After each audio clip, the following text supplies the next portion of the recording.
जंगल की सबसे ज़हीन और निराली कलहरी थी चंचल। वो रंग बरंगी वास्केट पहनती, नन्हे चश्मे लगाती और एक अखरोटनुमा नोटबुक में नई नई चीजें नोट करती। एक दिन वो घूमते घूमते एक चमकता हुआ बेज पा लेती है। बेज सुनहरी रंग का था और हल्की रोशनी छोड़ रहा था। चंचल की आंखें हैरत से चमक उठी।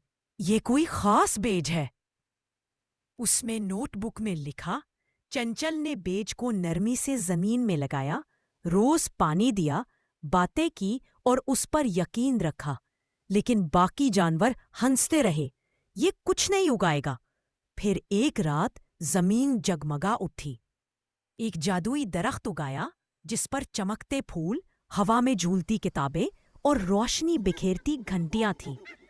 अगली सुबह सब जानवर हैरान रह गए। चंचल ने मुस्कुराकर कहा, यकीन और सब्र, यही असल जादू है। अब वो दरख्त सबका स्कूल है। बच्चे, जानवर, परिंदे सब वहाँ कहानियां सुनते और सीखते हैं।